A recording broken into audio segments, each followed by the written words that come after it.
Israel और Saudi अरब में होगी दोस्ती।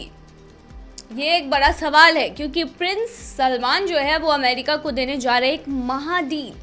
नमस्कार, स्वागत है आपका हमारे चैनल डेली सऊदी न्यूज पर। खबर शुरू करने से पहले जरूरी जानकारी आपको दे दें कि अगर आप सऊदी में फंस गए हैं, वहां पर नियोक्ता आपको छोड़ नहीं रहा है, आप अपने देश वापस लौटना चाहते हैं, तो ऐसे में आपको पता नहीं है कि आप क्या करें, तो बता दें कि आप घबराएं नहीं। नीचे दिए हुए कांटेक्ट नंबर पे आप कांटेक्ट कर सकते हैं।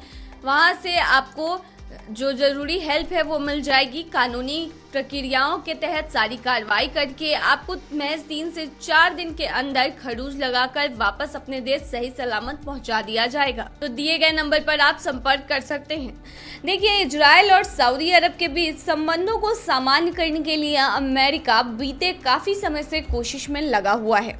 इन कोशिशों पर अमेरिका आगे बढ़ा था, लेकिन बीते साल इजराइल हमास के बीच शुरू हुई संघर्ष ने इस पर ब्रेक लगा दिया। गाजा में युद्ध के बीच ही डील को आगे बढ़ाने की अपनी कोशिशों के लिए व्हाइट हाउस के राष्ट्रीय सुरक्षा सलाहकार Jake Sullivan Saudi crown prince Mohammed bin Salman से मिलने के लिए सऊदी अरब जाएंगे। देखिए, सुलविन गुरुवार को रियाद जाएंगे, जहां वो सऊदी के सामने मेगा डील का ऑफर रखेंगे। इसमें सबसे अहम मामला इजराइल के साथ सऊदी के संबंधों को सामान्य करना होगा।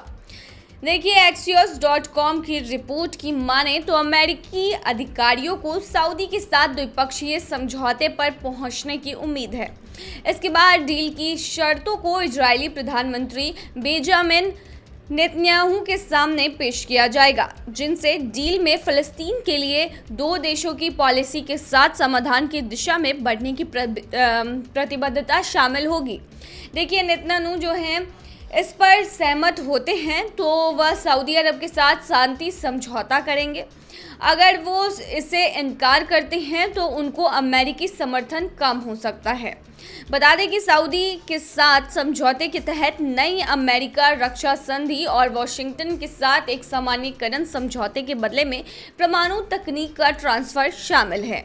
रिपोर्ट के मुताबिक वरिष्ठ इजरायली अधिकारी ने बताया है कि अमेरिका और सऊदी अरब के बीच उनकी रक्षा संधि के मसौदे के बारे में बातचीत में बहुत प्रगति हुई है। वे समझौते पर अपना पक्ष तैयार रखना चाहते हैं और फिर इसे हमारे सामने रखना चाहते हैं। पिछले हफ्ते ही अमेरिकी राष्ट्रपति जो बाइडेन ने कहा था कि गाजा की जंग के बावजूद सऊदी मेगा डील होना चाहिए। बाइडेन ने कहा था कि इसकी ज्यादा जानकारी नहीं दूंगा, लेकिन मैं सऊदी के साथ काम कर रहा हूं। वे इजराइल को पूरी तरह से मान्यता देने के लिए तैयार हैं, लेकिन यहां गाजा के बाद एक योजना होनी चाहिए और 2 स्टेट समाधान की तरफ बढ़ना चाहिए। बता दें कि हमास और इजराइल का जो झगड़ा है वो काफ़ी युद्ध जो है वो काफ़ी लंबे समय से चल रहा है और ऐसे में अभी तक कई हजार लोग मारे जा चुके हैं, क्योंकि सऊदी अरब एक इस्लामिक कंट्री है। इतना ही नहीं, वो इस्लाम का रक्षक भी माना जाता है। ऐसे में सऊदी अरब पर ज़्यादा जिम्मेवारी बनती है कि वो फ़लस्तीन के लोगों को उनका अधिकार दिलाए, और यही एक रीज़न है कि इस युद्ध में अहम भूमिका जो है वो सऊदी अरब निभा रहा है। तो दूसरी तरफ अमेरिका भी लगातार कोशिश कर रहा है कि इजराइल और सऊदी अरब के बीच में समझौता हो। भले ही समझौता इस बात पे हो कि फ़लस्तीन को उसका हक मिले, इस बात पर तो अब देखना ये होगा कि इजराइल की तरफ से क्या समझौता एक्सेप्ट कर लिया जाता है या फिर रिजेक्ट हो जाता है। तो ये थी तमाम खबर। बने रहिए ऐसी खबरों के लिए डेली सऊदी न्यूज़ पर।